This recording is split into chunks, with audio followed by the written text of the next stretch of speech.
সাকিব খানের একটা ভিডিও নিয়ে এখন ফেসবুকে খুবই আলোচনা এবং সমালোচনা চলছে। তার প্রিন্স মুভির প্রেস মিটে দেখা গেছে পশ্চিমবঙ্গের নায়িকা জ্যোতিষ্ময়ী কুণ্ডুর কোমরে পেটে সাকিব খানের হাত বারবার নাড়াচাড়া করছে।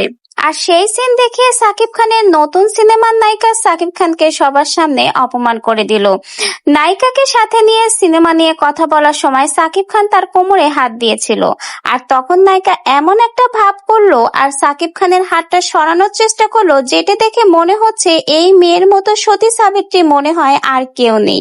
আরে বোন, সাকিব খানের হাত দেওয়ায় যদি এত সমস্যা হয় তাহলে সিনেমা কিভাবে করলি? জড়িয়ে ধরিয়ে সবকিছুই তো সিনেমাতে করিস, তাহলে কোমরে এখানে হাত দেওয়ায় এমন কি বড় সমস্যা হলো? আর সব থেকে বড় কথা হলো, এটা সোশ্যাল মিডিয়ার সকলের সামনে এমন ভাবে উপস্থাপন করেছে যে সে বারবার সাকিব খানের হাত সরিয়ে দেওয়ার চেষ্টা করছে, আর এরই মাধ্যমে কিন্তু সে সর্বত্র সকলের সামনেই সাকিব খানকে অপমান করে দিল। সাকিব খানের চরিত্রে যে ঝামেলা আছে সেটাই এবার বুঝিয়ে দিল যে নায়িকা দেখলেই সাকিব খানের চুপচুপ করা একটা স্বভাব আছে। সাকিবের চরিত্রে যে ঝামেলা আছে এটা কম বেশি সোশ্যাল মিডিয়া সহ সকল নায়িকারাই জানে, তাহলে ভাই জেনে শুনে তার সাথে সিনেমা করতে আসতেই হবে কেন?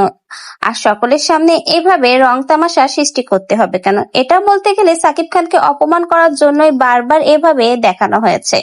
আরেকটা কথা হলো, তাহলে অনেকেই কিন্তু এটাও বলছে পরবর্তীতে কি সাকিব খানের টার্গেট হবে এই মেয়ে? তাহলে কি বুবলি আর অপু বিশ্বাসের সংসারে নতুন সতীন আসতে চলেছে? কেউ কেউ তো এই সিন দেখার পরে ঠিক এরকমই মন্তব্য করছে। তো ভিউয়ার্স, আপনার এই সিনটা দেখে কি মন্তব্য অবশ্যই কিন্তু কমেন্ট বক্সে জানিয়ে যাবেন।